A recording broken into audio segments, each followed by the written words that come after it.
Mr. Chairman, distinguished members of the committee, thank you for the invitation to address you. Tomorrow is the one-year anniversary of the day 50 Evergreen students that I had never met, disrupted my class, accusing me of racism and demanding my resignation.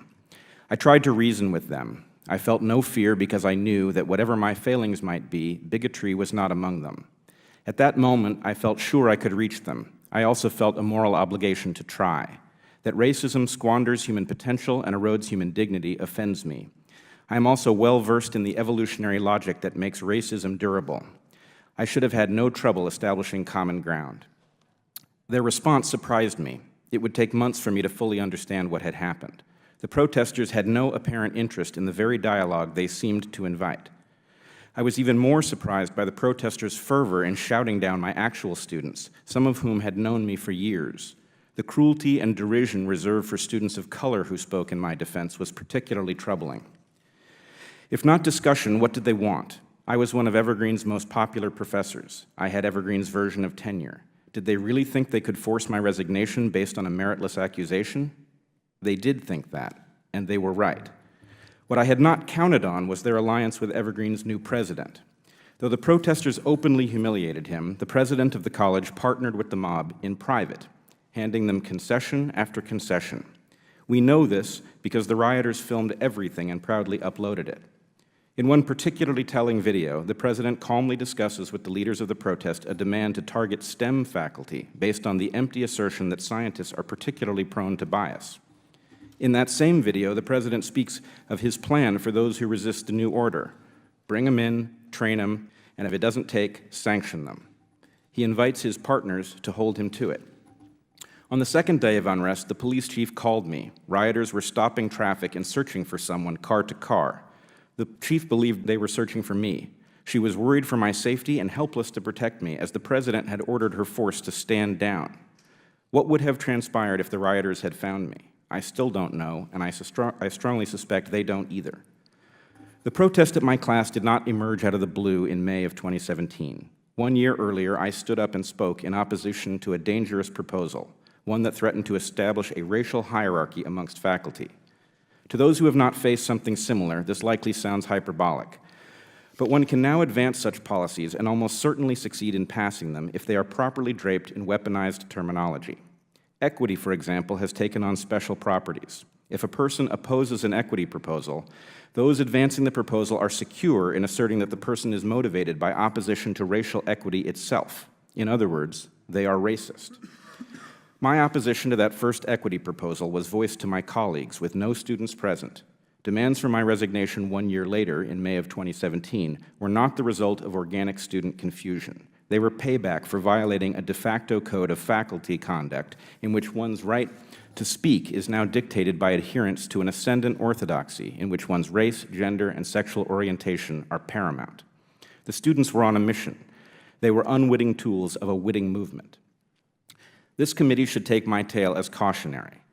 Is there a free speech crisis on college campuses? One can certainly make that argument, but that portrayal is at least as misleading as it is informative.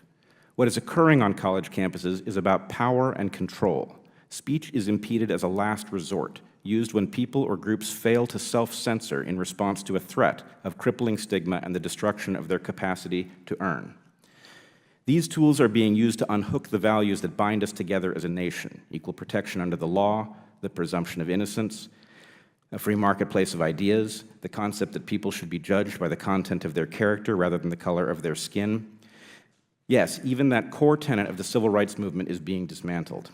Am I alleging a conspiracy? No. What I have seen functions much more like a cult, in which the purpose is only understood by the leaders, and the rest have been seduced into a carefully architected fiction. Most of the people involved in this movement earnestly believe that they are acting nobly to end oppression. Only the leaders understand that the true goal is to turn the tables of oppression. Something is seriously and dangerously amiss. At this moment in history, the center does not hold.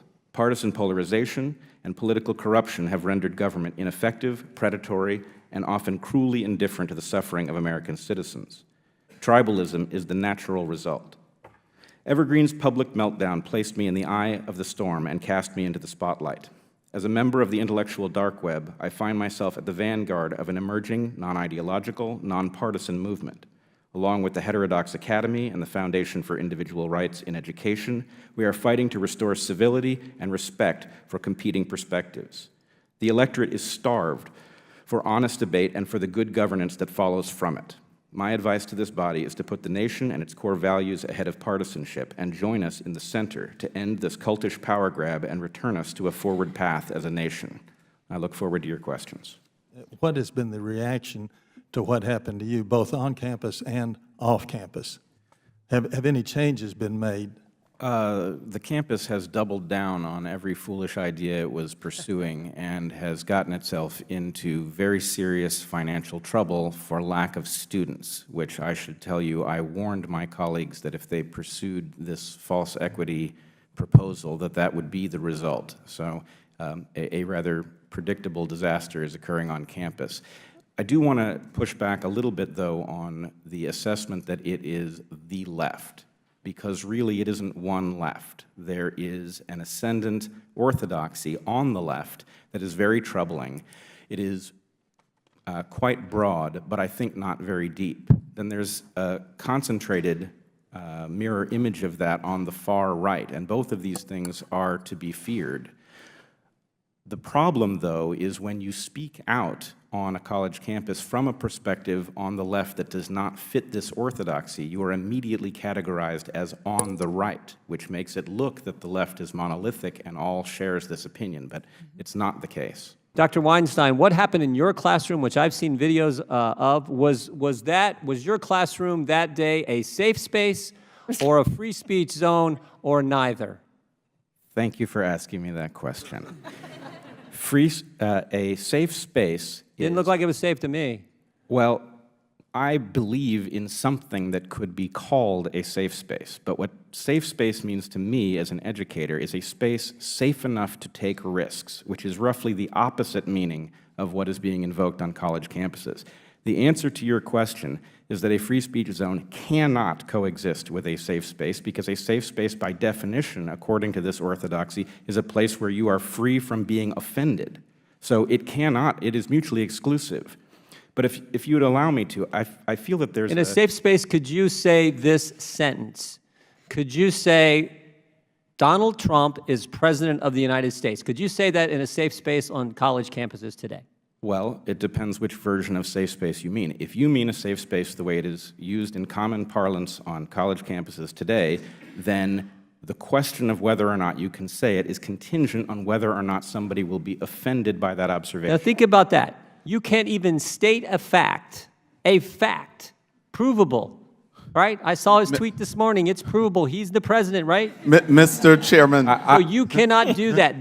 This shows the absurdity of what is going on campuses, and you have lived it in a physical way. Dr. Stanger has lived it in a physical way. This is what is scary. Dr. Stanger is raising her head. Mr. Weinstein, you have the floor, so you'd have to yield time to her. But you don't have to. Okay. I think this is important enough to warrant a minute or two. We are continuing in this hearing to run up against the bluntness of the tool that we have at our disposal for discussing the issue at hand. So there is an importance to what takes place on a college campus. Free expression is a key feature of what takes place on college campuses that makes civilization function. But the application of the First Amendment to that free expression is almost arbitrary. Does it matter more that something takes place at Evergreen, which happens to be public, than if it takes place at Harvard, which happens to be private? Do those distinctions even make any sense when fully 80% of the funding that drives Evergreen is private tuition money, and I don't know what fraction, but a very large fraction of what drives Harvard is NIH and NSF money? So these distinctions are arbitrary, and what we should be protecting is the ability to exchange ideas in a way that actually allows education. It is also true that when people self-censor because they're afraid of stigma, they may never get around to the place where somebody blocks their speech, and so there may be no technical violation, but nonetheless the effect is exactly the same. There is also a problem in the sense that the conflict is really between members of the audience. One section of the audience is deciding what other members of the audience can listen to. The person's speech who is inhibited is almost beside the point. It's a question of whether you can choose what you want to entertain as a concept. And then when this jumps the fence and leaves the college campuses and moves into the outer world, we're going to run into an even bigger problem, where the tech sector is now the de facto governance apparatus for the new public square, and it's private, so the First Amendment doesn't apply. Take the example of Harvard, which you talked about, Dr. Weinstein, whether it's DOD funds, whether it's NIH funds, or whether it's Pell Grant funding. There are so many federal dollars that underpin the way Harvard functions and their budget on an annual basis. And the fact that the university can penalize students because they join an outside organization, zero affiliation with Harvard. They're not allowed to be sports captains. They're not allowed to be considered for fellowships. And I think that is a significant overstep of the university's role. I wanted to give other panelists an opportunity to respond. Dr. Weinstein. Well, the first thing to say is I'm not a legal expert, but I would certainly support the idea that leverage generated by the funding that is given by the federal government would morally be justified to use that to make sure that college campuses protect the free expression. But I would also point out that this is not just a matter of abstract ideas presented by speakers on campus. This is now extending into the classroom, and it's a question of what one can properly teach in a biology class, for example, which may well not be politically correct, but is nonetheless necessary for students to understand the organism that they're studying. So ultimately, this is going to manifest in our competitiveness as a nation. If we decide that there are certain things that are true in science that can't be stated in a college classroom, then our students will be undereducated relative to any nation that can solve that problem. So this is really a critical issue, and the use of those funds to keep the campus square open is entirely valid, in my opinion. What can we do so we're not having these ridiculous PC controversies for the rest of our lives, so we can really try to work out some good ground rules? Yes, Dr. Weinstein.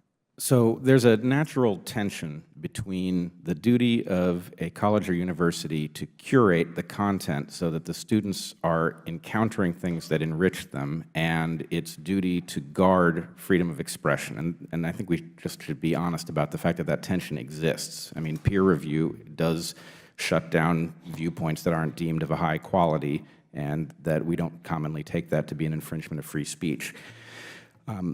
As to your question about the effect of something like the University of Chicago letter, I must say that there's a paradox here for those who espouse a libertarian economic perspective, which is the Chicago letter would seem to protect freedom of expression better than any other campus in the nation that I'm aware of.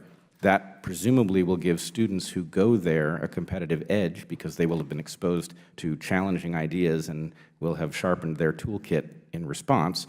And so why is that letter not spreading? Why are college campuses not falling all over themselves to embrace this in order to collect those students who are looking for a college campus that will expose them to the highest quality material available? So I don't know the answer to that question, but I do find it interesting that Chicago was able to articulate these things and survive it, and other colleges have not embraced the same principles. We really don't prepare most college faculty to be good instructors in that sense. It hadn't dawned on me until I had the good fortune for the most part of having that. It hadn't dawned on me until he said that. Sure, absolutely.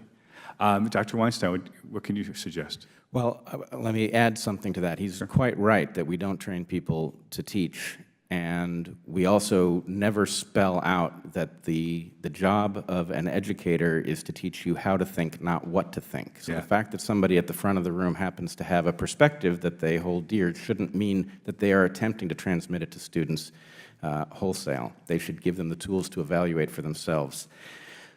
Unfortunately, what we are seeing is the result of the politicization of the commons, effectively. And I suspect that that's the result of two things, which is that people do not feel well represented by the governance apparatus, and of the fact that they feel a threat of austerity, which is causing them to be tribal. So if you really want to address this problem, people have to understand that they have more to gain by being patriotic together than by fighting each other for scraps. And I can't see a way around this. The First Amendment is simply not sufficient to protect the free exchange of ideas in the private sector. It's not sufficient to protect it on college campuses that don't happen to be public, and it's actually not especially useful on public campuses where it doesn't deal with issues like censorship or self-censorship.